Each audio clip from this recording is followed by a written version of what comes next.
Guys আমরা চলে এসেছি গাইস মহেশপুর বাজার। গাইস আমরা এখানে এসে দেখতে পাচ্ছি যে বৃষ্টি ঝড় তুফান এসেছে। আমরা মনে হয় আর কোচিংয়ে যেতে পারবো না। আমাদের যতটুকু আমরা কষ্ট করেছি সেই ফলটুকু আমরা বুক করতে পারি নাই। এর জন্য আমরা আন্তরিকভাবে ভেঙে পড়েছি। হ্যালো গাইস, আপনারা দোয়া করবেন যেন আমরা কোচিং সেন্টারে পৌঁছতে পারি।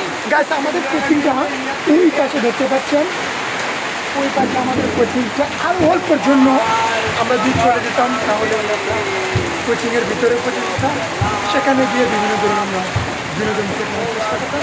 কিন্তু মশুরভাবে এসে আমরা আজকে করলাম।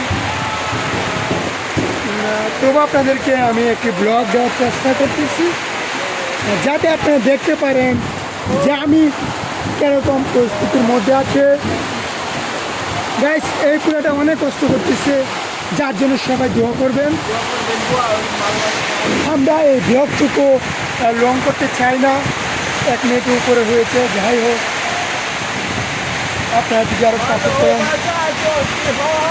তাহলে ভালো ব্লগ দেওয়ার চেষ্টা করুন ইনশাল্লাহ। তো এটুকুই আজকের ব্লগ। এখন দেখতে পাচ্ছেন আমাদের কোচিংয়ের একজন শিক্ষার্থী, এই শিক্ষার্থী এদিকে দৃষ্টি আকর্ষণ করছে। হাই দে তাকে দেখতে পেয়েছে। তো আমরা ভিডিওটা লং করতে চাই না, আপনাদেরকে কোচিংয়ে গিয়ে একটি আমি ব্লগ করার চেষ্টা করবো ইনশাল্লাহ।